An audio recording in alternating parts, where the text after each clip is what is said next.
मलाई चाहिँ त्यो हाम्रो चुनौती। यो 5 वर्षलाई सामान्य अन्य चुनावहरूमा चुनिएको जस्तो सोच्नुभयो भने त्यसले अप्ठ्यारो परिस्थिति सृजना गर्छ। आदरणीय साथीहरू,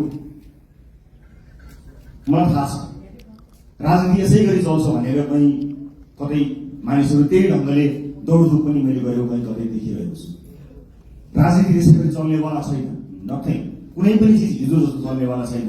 काँचुली फेर्ने, सर्वलकै काँचुली फेर्ने, सर्वलकै काँचुली फेर्नका लागि भनेर नेपाली जनताले हामीलाई त्यो अभिमत दिएका हुन्। हामी कानुन बनाउन आएका हौँ।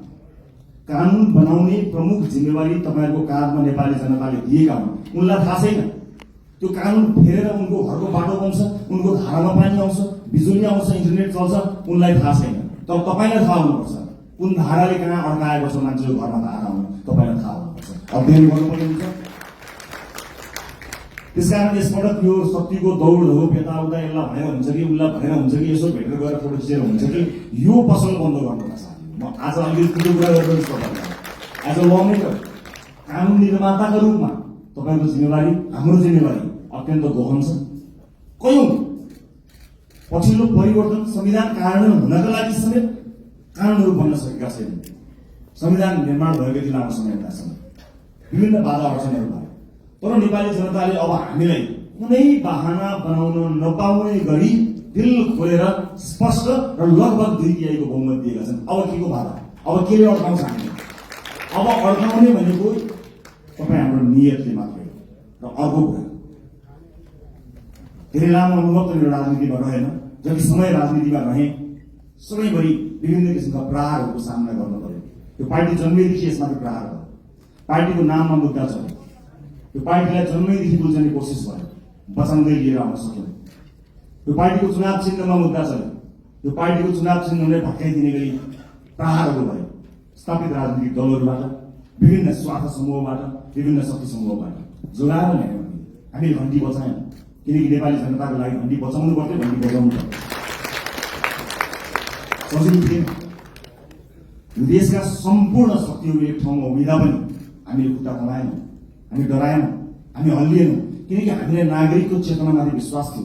एकपटक चुनाव त आओस् न अनि हामी देखाइदिन्छौँ भनेर हामीले 84 गरेका थियौँ। नागरिकले सबै हेरेका हुन्छन्, हरेक गतिविधि जनताले हेरेका हुन्छन्। जनताको चेतनालाई कसैले चुनौती दिन्छन्, जनता नै खराब भयो कि भनेर चुनौती दिन्छन्। होइन, यदि त्यस्तो हुन्थ्यो भने अघिल्लो चुनावमा हामीलाई 20-21 सिट होइन एकैपटक 2/3 दिन सक्ने जनताले। तर अघिल्लो चुनावमा जनताले के भन्यो भने यी नयाँहरूलाई एकपटक हेरौँ ताकि यिनीहरू नमार्दिउन्, त्यति मात्र सिट दिउँ र पुरानाहरूलाई सचिने अवसर दिने गरी यिनीहरूलाई पनि निमिटान नपारौँ भनेर नागरिकले विवेकपूर्ण ढङ्गले मतदान गर्यो। तर नागरिकको त्यो विवेकलाई 2/3 पाएको सरकारले चुनौती दियो। शक्ति प्राप्त गरिसकेपछि आँखामा जुन पट्टी आउँछ, अब त्यो पट्टी हामीले खोल्न सक्नुपर्छ। नत्र पुराना राजनीतिक दललाई नेपाली जनताले 34, 35, 36 वर्षमा पुरे तपाईँ हामीलाई 36 महिना 36 दिन पनि पुग्नेवाला छैन। यो कुरा नगर्नुहोला, किनकि जनता अब्बल चेतनामा आएको छ। अब कानुन निर्माताको रूपमा अब तपाईँहरूको दौड स्वार्थ समूहहरूको घर घरमा होइन। गुट बनाएर काङ्ग्रेस एमालेलाई जितिदिन सकियो, कुनै गुट बनाउनु पर्दैन। घन्टीका मुनि सबै हटाउन सक्छौँ, घन्टीसँग धेरै ताकत छ, कहीँ गुट बनाउनु पर्दैन। र आफ्नो पोजिसन के हुन्छ, म कहाँ हुन्छु, मलाई के हुन्छ, पार्टीमा मेरो हैसियत के हुन्छ, संसदमा मेरो हैसियत के हुन्छ, सरकारमा मेरो हैसियत के हुन्छ, यो म केन्द्रित राजनीतिबाट बाहिर उठ्न सकिएन र देश केन्द्रित राजनीति गर्न सकिएन भने हाम्रो अभिगत पुराना राजनीतिक दलका नेताहरू भन्दा पनि बत्तर अभिगत हुन्छ। यो कुरा तपाईँलाई डे 1 बाट बताउनु जरुरी छ। त्यस कारणले आफूलाई सेन्टरमा राख्ने होइन। राजनीति आजसम्म त्यस्तै भयो। सहमति त गर्यो, राष्ट्रिय सहमति गरेर जस्तो भन्दै, राजनीतिक सहमति गरेको छ भन्दै विभिन्न सहमतिहरूमा नेताहरूले आफ्नो ठाउँ सुरक्षित राखे, आफ्नो ठाउँ सुरक्षित राखे, पार्टीहरूले आफ्नो ठाउँ सुरक्षित राखे। तर देशलाई सुरक्षित राख्ने हो कि होइन, देशलाई केन्द्रमा राखियो कि राखिएन, त्यो महत्त्वपूर्ण कुरा हो। यतिखेर देश केन्द्रमा छ। देशले देखेको सपना हामीले पूरा गर्ने हो। तपाईँको र मेरो मन्त्री प्रधानमन्त्री बन्ने सपनाको भारी यो देशले, समाजले बोक्दैन।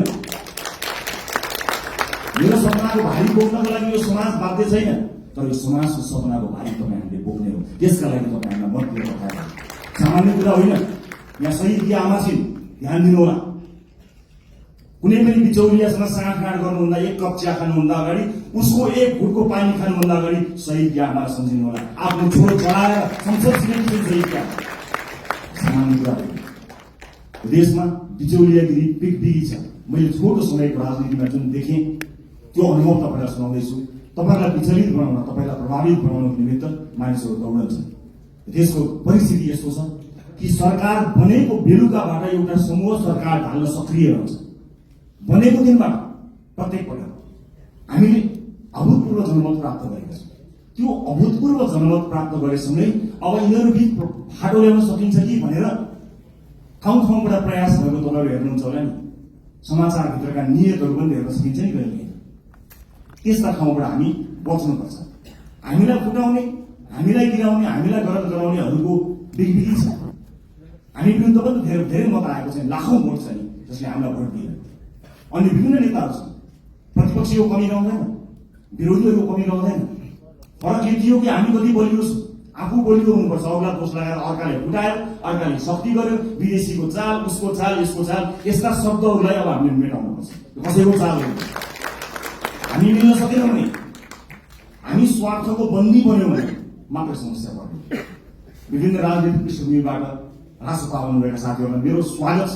तपाईँहरूले कहीँ कतै हेजिटेसन भन्छ नि, कहीँ कतै तपाईँले लघुतावास राख्नै पर्दैन। मलाई पुरानो पार्टी भन्छन् कि अथवा पुरानो पार्टीहरूलाई गाली गर्दा मैले अनुहार रातो पार्नुपर्छ कि केही पनि भन्नु पर्दैन। हृदय ठुलो पारेर हामीले तपाईँहरूलाई स्वागत गरेका छौँ। खालि यति हो कि पुरानो प्रवृत्तिबाट तपाईँ टकटकिएर आउनुपर्ने छ। किनकि देश त्यस्तो अवस्था गरी नचलोस् भनेर कलिला भाइ बहिनीहरूले रगत बगाएका हुन्। हामीमाथि ऐतिहासिक जिम्मेवारी छ। यो 5 वर्ष नियमित रूपमा आएको चुनाव होइन। यो त शहीदहरूले रगत बगाएर आएको चुनाव। यहाँ जथाभावी अभिव्यक्ति दिने, यसलाई मनोरञ्जनको विषय बनाउने र हल्का खुलखुलका रूपमा प्रस्तुत हुने छुट कसैलाई पनि छैन, मलाई पनि छैन। हामी देखिरहेका छौँ। तपाईँ हाम्रा गतिविधिहरू नागरिकले हेरिरहेका छन्। भोट दिएका जनताको शिर झुक्ने काम कसैको कुनै अभिव्यक्तिबाट, कुनै क्रियाकलापबाट हुँदैन। प्रत्येक भोटको इज्जत गर्नुपर्छ। हो, सञ्चार माध्यममा बोल्न रमाइलो लाग्छ, आफ्नो बारेमा समाचार आउँदा रमाइलो लाग्छ, आफ्नो बारेमा वाहवाही हुँदा रमाइलो लाग्छ। सञ्चारकर्मी साथीहरू पनि यही समाजका साथीहरू हुन्, उनीहरू मित्र हुन्। उनीहरूले कहिलेकाहीँ आफ्नो पक्षमा राम्रा कुरा लेखिदिँदाखेरि आफ्नो दङ्ग परिन्छ। तर त्योभन्दा अलिकति माथि हुनुपर्छ। तपाईँले दिने अभिव्यक्तिले वैदेशिक सम्बन्धमा के प्रभाव पारेको छ त्यो कुरा याद नगरिकन तपाईँले त्यस्ता किसिमका हल्का फुल्का अभिव्यक्ति दिनुभयो भने देशलाई दीर्घकालीन रूपमा असर गर्न सक्छ। अब तपाईँ हिजोको मान्छे होइन, अब जिम्मेवार सांसद हो, जिम्मेवार राजनीतिक कर्मी हो, जिम्मेवार प्रतिनिधि सभाको सदस्य हो। त्यसकारणले आफ्नो भूमिका परिवर्तन भएको छ। होइन जो कोहीलाई अझै पनि म अभियन्ता हुँ भन्ने लाग्छ, अझै पनि पुरानो पेसाकर्मी हुँ जस्तो लाग्छ, जो कोहीलाई म हिजोकै जस्तै भनौँ न यदि जिम्मेवार नभए पनि सार्वजनिक अभिव्यक्ति जस्तो दिन्छु त्यस्तै दिन्छु भन्ने जस्तो लाग्छ भने you are more than welcome to leave this hall. तपाईँको सांसदको भूमिकाबाट बाहिर जान सक्नुहुन्छ, केही पनि फरक पर्दैन। तर होइन, अब म जिम्मेवार हुँ। अब मेरो भूमिका फेरिएको छ। देशका कानुनहरू मैले फेर्नु पर्नेछ, कानुनहरूमा संशोधन ल्याउनु पर्नेछ, नयाँ कानुनहरू ल्याउनु पर्नेछ। मलाई मत दिएका जनताको घर घरमा खुसियाली आउनु पर्नेछ र मलाई मत दिएका जनताको चुनो बोल्नु पर्नेछ। मलाई मत दिएका जनतालाई प्रभाव पर्नु पर्नेछ। उनीहरूले मैले जस्तै अस्पतालमा उपचार गर्न जाँदा बेड पाउनुपर्छ, कसैको सोच बिना भन्ने कुराको म तपाईँलाई अनुरोध गर्न चाहन्छु। सक्नुहुन्छ भने सकेसम्म आफूलाई सरकारी अस्पतालमा उपचार गराउनुहोस्। सक्नु भएन, इमर्जेन्सीको बेलामा मैले भनेको छैन। सक्नुहुन्छ सरकारी अस्पतालमा आफूलाई उपचार गराउनुहोस्। सरकारी सेवालाई चुस्त बनाउने हो। जनताका छोराछोरीहरूलाई जुन अप्ठ्यारो पर्छ तपाईँले मात्र सुविधा प्राप्त गर्नु जायज होइन। सक्नुहुन्छ भने म बाध्यताकारी तपाईँलाई भन्दिनँ, महसुस गर्न सक्नुपर्छ। र अर्को महत्त्वपूर्ण कुरा म यहाँलाई बताउँछु। राष्ट्रसभा स्थापना भएको 3.5-4 वर्ष पनि भएको छैन। यस बिचमा हामी विभिन्न पृष्ठभूमिका साथीहरू जोडिएका छौँ। राष्ट्रसभाभित्र देशको अनुहार छ। अहिले जोडिएका साथीहरू यो देशको अनुहार, यही समाजबाट हामीले प्राप्त गरेका अनुहारहरू हो। हामीभित्र कसैको विवाद पनि होला, कसैको उच्च छवि पनि होला, कसैको सामान्य किसिमको सार्वजनिक जीवन होला, कसैको उच्च किसिमको सार्वजनिक जीवन होला, जे जस्तो भएका पनि। एउटा कुरा आज मैले साथीहरूलाई राखेर स्पष्ट के बताउनु पर्छ भने सरकार 2 तिहाईको छ, संख्या घट्ला अथवा सरकार बहुमतमा रहन्छ, संख्या घट्ला, अल्पमतमा पर्ला भन्ने कुराको पर्वाह नगरिकन राष्ट्रसभाले जन्मदेखि आफ्नो विधानमा स्थापित गरेको राइट टु रिकलको व्यवस्थालाई यसपटक कडाइका साथ लागू गर्नेछ।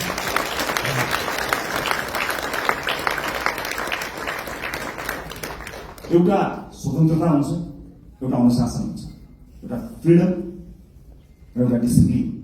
यस बीचको पातलो एउटा रेखा छ साथीहरू, त्यो रेखालाई हामीले ध्यान दिनुपर्ने हुन्छ। तपाईको स्वतन्त्रता हनन गर्ने पार्टीको कुनै पनि उद्देश्य छैन। पार्टी सभापतिका रूपमा मेरो कुनै पनि आपत्ति छैन, तपाईँ स्वतन्त्रताको सदुपयोग गर्नुहुन्छ, तर अनुशासित भएर। अनुशासनका लागि पार्टीले आफूलाई स्थापित गराउँछ। पार्टीले अनुशासनका विषयमा तपाईँहरूलाई कडाइका साथ पालना गराउनेछ। किनभने परिवार ठुलो भएको छ, अनुशासित हुन सकेनौँ भने त्यसले अर्कै किसिमको एउटा अराजकता सृजना गर्छ। अराजकतालाई हामी तथापि स्वीकार गर्न सक्दैनौँ। यसै पनि विभिन्न किसिमका अराजकताबाट समाज आक्रान्त भएको यो अवस्थामा हामीले अत्यन्त अनुशासित हुनुपर्नेछ। म अघि पछिभन्दा आज अलिकति फरक चुनिएको छु।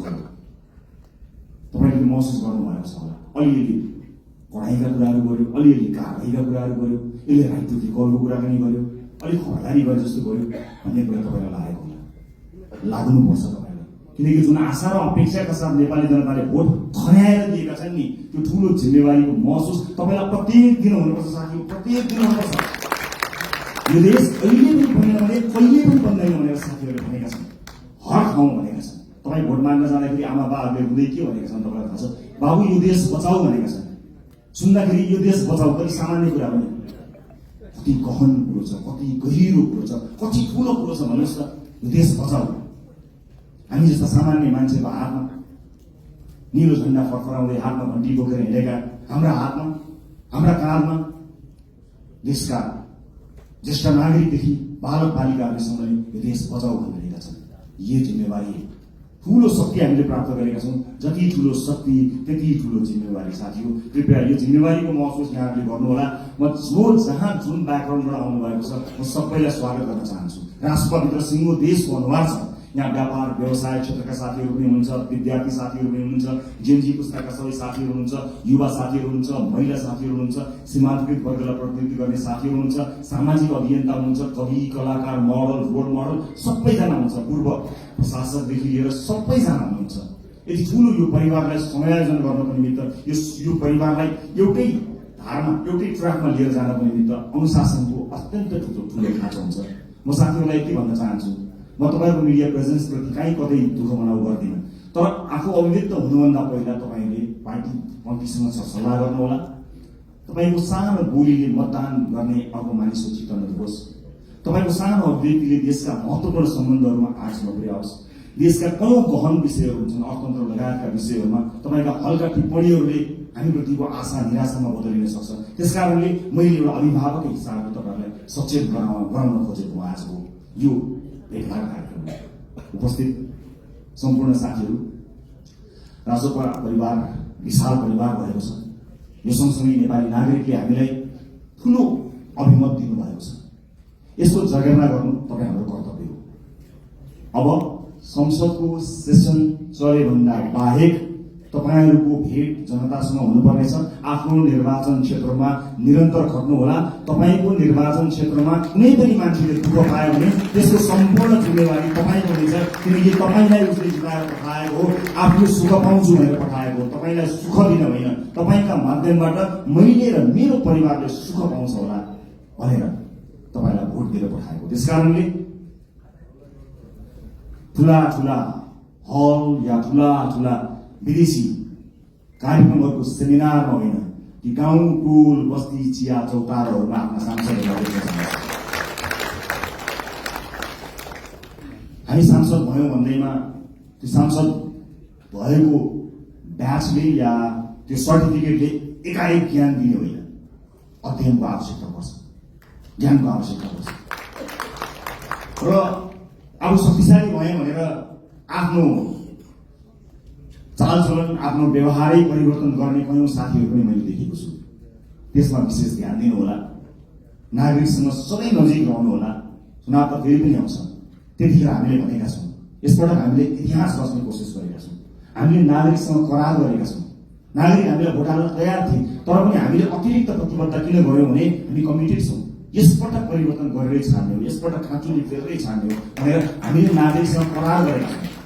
त्यो करारका अक्षर अक्षर पढ्नु होला। र तपाईँहरूमध्ये कोही यही भएकै हलहरूमध्ये नै कोही न कोही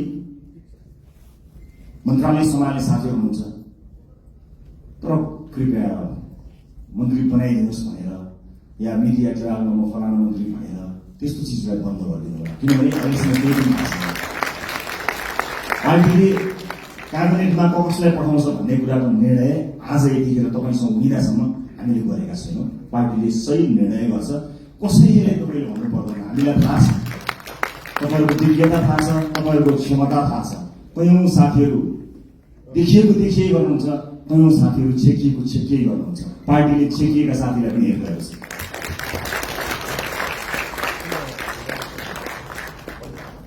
कहिलेकाहीँ कसैले जति देखाउँछु भने पनि देखिँदैन, कसैले लुकाउँदा पनि देखिन्छ। क्षमता भन्ने कुरा त्यस्तो हुन्छ। त्यस कारणले कतिपय अलि बढी चर्चामा आएका साथीहरू र चर्चामा आउन नपाएका साथीहरू सबैलाई पार्टीले हेरेको छ। कयौँ विषयका विज्ञ साथीहरू हुनुहुन्छ। म सञ्चारकर्मी साथीहरूलाई के पनि अनुरोध गर्न चाहन्छु भने सार्वजनिक चासो र सार्वजनिक छविमा आइसकेका भन्दा पनि राष्ट्रसभाभित्रका 101 विज्ञ साथीहरू यो हलभित्र हुनुहुन्छ। अलिकति क्यामेरालाई फोकस गर्नुभयो, अलिकति tilt down tilt up left right गर्नुभयो भने यो हलभित्र 101 विज्ञ साथीहरू हुनुहुन्छ है साथीहरू। त्यस कारणले आम नागरिकलाई ती साथीहरू बारे पनि जानकारी दिइदिनु होला है। चलेका, देखिएका, सुनिएका साथीहरू त सबै हुनुहुन्छ, त्यहाँतिर पनि अलिकति ध्यान दिनुहोस् ताकि नागरिकले थाहा पाउन् कि राष्ट्रवादीहरू यस्ता मान्छेहरू पनि रहेछन् भन्ने कुरा। यो मेरो सञ्चारकर्मी साथीहरूको उल्लेख्य उपस्थिति भएको हुनाले मेरो विनम्रपूर्वक यहाँहरूलाई गरिएको अनुरोध हो। अब म लगभग आफ्नो भनाइको अन्त्यतिर आएको छु। उपस्थित साथीहरू, चुनावमा हामीले अत्यन्त दुःख गऱ्यौँ, तपाईँहरूले मेहनत गर्नुभयो, परिश्रम गर्नुभयो। केही नयाँ साथीहरू, केही पुराना साथीहरू पनि चुनेर आउनुभएको छ। अधिकांश धेरै सांसदका रूपमा नयाँ साथीहरू आउनुभएको छ। स्वाभाविक रूपमा के होला, कसो होला, कस्तो होला भन्ने कुरा तपाईँलाई लागेकै हुनुपर्छ। चुनावका बेलामा जुन मेहनत तपाईँले गर्नुभयो त्यो खटाइका हिसाबले त्यो मेहनत सायद नपर्ला, तर सोचाइका हिसाबले, पढाइका हिसाबले, अध्ययनका हिसाबले, रिसर्चका हिसाबले त्योभन्दा कम मेहनत गरेर चाहिँ परिवर्तन आउन सक्दैन। त्यसकारणले तपाईँको काँधमा अत्यन्तै ठुलो जिम्मेवारी आइपरेको छ। यसको महसुस गर्नुहोला। म फेरि पनि दोहोऱ्याएर भन्न चाहन्छु, संसारको कुनै पनि देशले बिरलै पाउने यो अवसर हामीले प्राप्त गरेका छौँ। आफ्नो देशको इतिहास आफ्नै हातले लेख्ने यो अवसर हामीले प्राप्त गरेका छौँ। भोट माग्दा हामीले आम जनतालाई के भनेका थियौँ भने यसपटक तपाईँले आफ्नो भाग्य आफ्नै हातले लेख्ने हो, इतिहास रच्ने हो 21 गते भनेर हामी सबैले भनेका हौँ। विभिन्न ठाउँमा विभिन्न साथीहरूसँग भेटघाट गर्दा म आफै पनि पुगेको र तपाईँहरूको हात समातेर भनेको म सम्झन्छु। हामीले भनेका थियौँ यसपटक आफ्नो आफै इतिहास लेख्ने। आज म तपाईँलाई यो हलभित्र भनिरहेको छु, साथी हो, यो देशको भविष्य कस्तो लेख्ने तपाईँको हातमा छ, मात्र तपाईँको हातमा छ, अरू कसैको हातमा छैन। जनताले देखाइदिए तपाईँलाई, ल लेख हाम्रो भविष्य, ल रोक हाम्रा छोराछोरीलाई विदेश जानबाट, ल सृजना गरेर रोजगारी, ल बनाऊ बाटो, ल पुर्याऊ बिजुली, देऊ शिक्षा, देऊ स्वास्थ्य। जनताले आफ्नो गर्ने काम गरे, तपाईँको काममा आएको छ। यसबाट एकदमै धेरै रमाइलो यसलाई लिएर यसलाई चाहिँ उत्सवका रूपमा भन्दा पनि जिम्मेवारीको रूपमा काम गर्नुपर्ने यो गहन बेला तपाईँको काममा आइपरेको छ। त्यसैले म सबैलाई यसको महसुस गर्नको निमित्त हार्दिक अनुरोध गर्न चाहन्छु।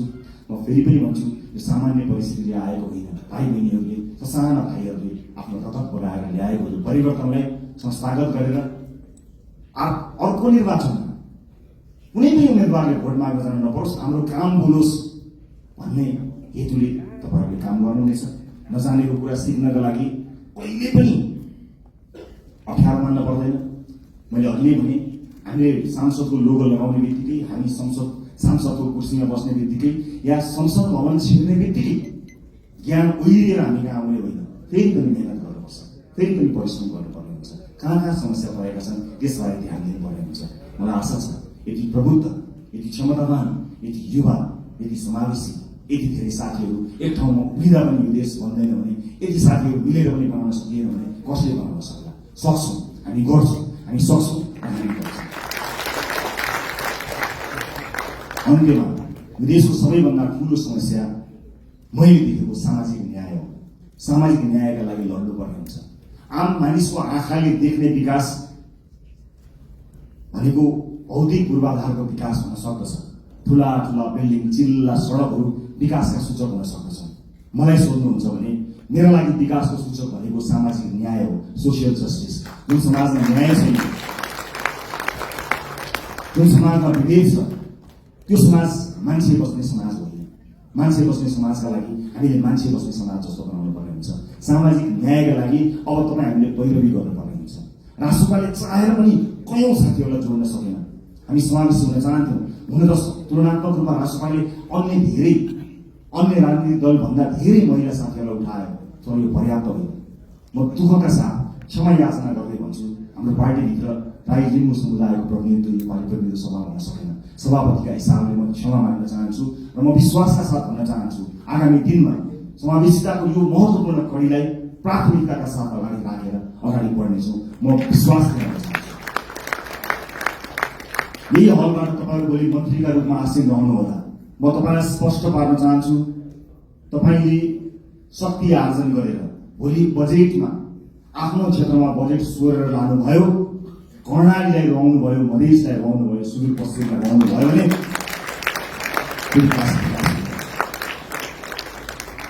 सिङ्गो देश विकास हुँदा चितवन अविकसित हुँदैन, मलाई थाहा छ। त्यसकारणले हाम्रो ध्यान सिङ्गो देशको विकासमा जाने हो, क्षेत्रगत कुरामा होइन।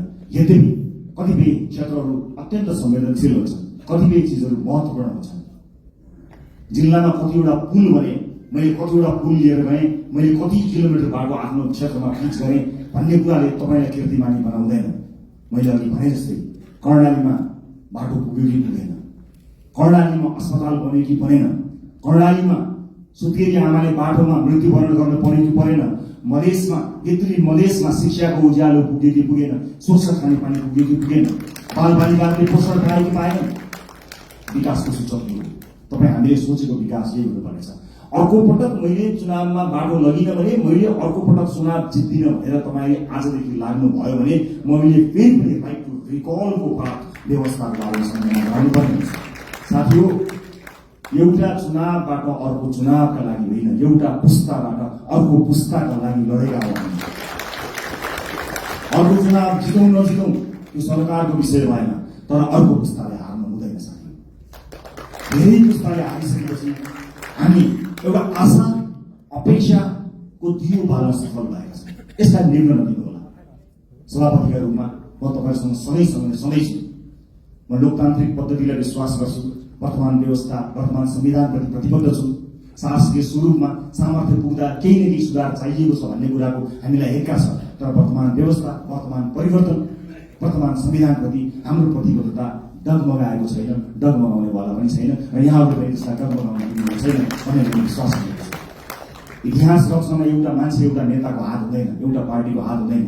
इतिहासको कालखण्डदेखि यहाँसम्म विभिन्न पुराना राजनीतिक दल र नेताहरूले त्याग र तपस्या गरेर आज हामीलाई यो दिन ल्याउनु भएको छ। उहाँहरूका कयौं व्यक्तिहरूप्रति हाम्रो प्रश्न हो, तर इतिहासले उहाँहरूले दिनुभएको योगदानलाई नजरअन्दाज गर्ने, त्यसलाई अपमानित गर्ने हक हामी कसैलाई पनि छैन। म ससम्मान इतिहासमा उहाँहरूले दिनुभएको योगदानका लागि उहाँहरू सबैलाई स्मरण गर्न चाहन्छु। पुराना राजनीतिक दल, पुराना सम्पूर्ण नेतागणहरूलाई म यही मञ्चबाट धन्यवाद दिन चाहन्छु र म यति भन्न चाहन्छु, इतिहास तपाईँले लेख्नुभयो, भविष्य हामी बनाउँछौँ। हाम्रा अभिव्यक्तिमा कुनै पनि राजनीतिक दल र विपक्षीहरूप्रति कटाक्ष भयो भने त्यो अनर्थ हुन जानेछ। आज विजयको उन्मादमा हाम्रा समर्थक साथीहरूले विजयी भएका कारण, अत्यधिक मत आएका कारण विपक्षीहरूप्रति विभिन्न माध्यमहरूमा, सञ्चार माध्यम लगायत सार्वजनिक माध्यमहरूमा जुन ढङ्गले अभिव्यक्ति दिइरहनु भएको कता कता देखिएको छ, त्यो कदापि स्वीकार्य छैन। विजेता हुनुको अर्थ जिम्मेवार हुनु हो, विजेता हुनुको अर्थ छाडा हुनु होइन। विजेता हुनुको अर्थ विपक्षीहरूलाई कटाक्ष गर्ने अधिकार प्राप्त गर्नु होइन, त्यो लोकतन्त्रको चरित्र होइन। त्यसकारणले हामीलाई माथि धेरै आरोप लागेको छ। आज तपाईँहरू सबैलाई साक्षी राखेर म यो आरोपलाई खण्डन गर्ने जिम्मेवारी तपाईँको काममा पनि बाँड्न चाहन्छु कि रासोपालाई प्राय अराजक छन्, रासोपा समर्थकहरू अत्यन्त धेरै असहिष्णु छन्, सामाजिक सञ्जालमा गाली गलौजमा उत्रन्छन्, व्यक्तिगत गाली गलौजमा उत्रन्छन्, छुनै हुँदैन, बोल्नै हुँदैन, गाली गरिहाल्छन्। त्यस किसिमको एउटा छवि बनेको छ। म सम्पूर्ण समर्थक साथीहरूलाई बताउन चाहन्छु, अब त्यसबाट बाहिर निस्कनुपर्छ। राष्ट्रपाले प्रशिक्षण गर्न पाएको छैन। 3 वर्षमा आक्रमण झेल्दै आएको राष्ट्रपाले आफ्ना सदस्य साथीहरूलाई राम्रोसँग प्रशिक्षित गर्न पाएको छैन। तर यही समाजका पात्रहरू भएको हुनाले तपाईँले समाजका विभिन्न तहर तबकामा लिनुभएको प्रशिक्षणले तपाईँको व्यक्तिगत आचरणलाई देखाउँछ। त्यसकारणले सम्पूर्ण राष्ट्रपा समर्थक साथीहरूलाई म जिम्मेवार भएर अभिव्यक्त हुन सामाजिक सञ्जाल, सामाजिक प्लेटफर्महरूमा, सार्वजनिक प्लेटफर्महरूमा अत्यन्त जिम्मेवार भएर प्रस्तुत हुनको लागि अनुरोध गर्न चाहन्छु। यो राष्ट्रपाले जितेको होइन, यो देशले जितेको हो। हामीले राष्ट्रपाको माध्यमबाट देशले जितोस् भनेर आम नागरिकले हामीलाई भोट दिएका हुन्। त्यसकारणले यो जित केवल राष्ट्रपा समर्थक, राष्ट्रपा भोटरको मात्र होइन, यो जित सम्पूर्ण देशको हुनुपर्नेछ। त्यसका लागि तपाईँ हामीले काम गर्नुपर्नेछ। अबको 5 वर्ष सहज हुनेवाला छैन। हिजोका सांसदहरूको जस्तै गतिविधि या हिजोका मन्त्रीहरूको जस्तै गतिविधि र तिनै निरन्तर त्यही चिजको निरन्तरता यो हो भने जो कोहीलाई परेको छ भने कृपया त्यो होइन। अति संवेदनशील समयमा अत्यन्त धेरै मेहनत गर्नुपर्ने समयमा हामी उभिएको हुनाले फेरि पनि तपाईँहरूलाई मेहनतका साथ अगाडि बढ्नको लागि म हार्दिक अनुरोध गर्न चाहन्छु। अन्त्यमा निर्वाचन जित्नका लागि पार्टीका विभिन्न तह र तबकामा रहेर काम गर्नुहुने सम्पूर्ण साथीहरूलाई म धन्यवाद दिन चाहन्छु।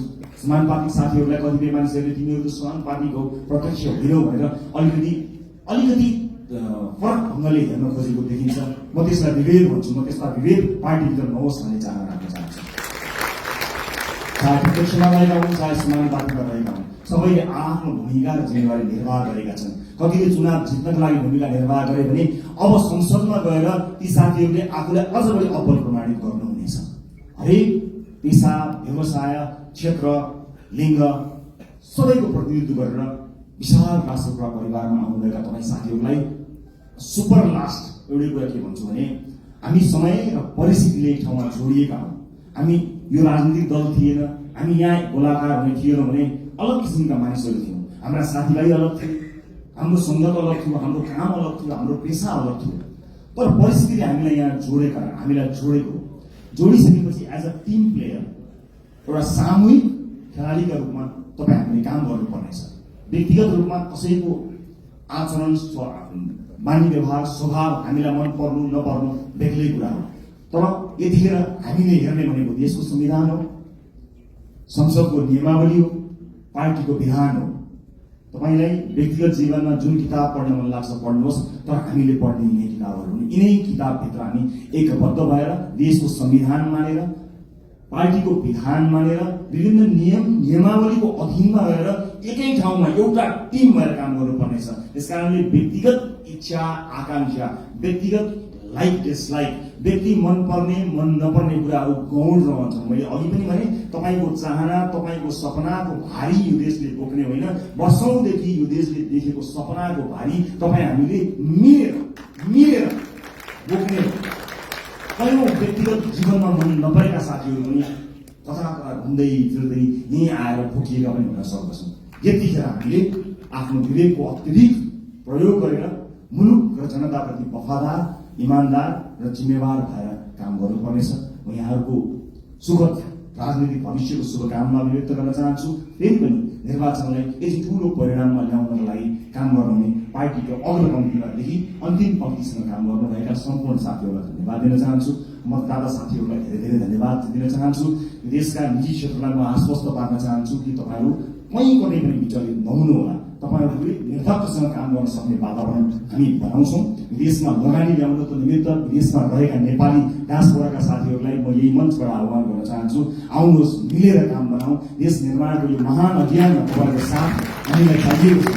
सँगै मिलेर हामी त्यति बसाल्ने सङ्कल्प गर्न सक्छौँ। अन्तर्राष्ट्रिय समुदायलाई पनि म यति भन्न चाहन्छु कि नेपाल लगानी गर्नका लागि सुरक्षित देश छ। तपाईँ र तपाईँको लगानी यो देशमा सुरक्षित हुन्छ। निर्धक्क हुनुहोला, कुनै किसिमको बाधा अड्चन हुने छैन। तपाईँलाई कुनै अमुक नेता वा पार्टीले संरक्षण गर्दैन, तपाईँलाई देशको नीतिले, हाम्रो नीतिले संरक्षण गर्नेछ। नीतिगत रूपमा तपाईँ संरक्षित हुनेछौँ।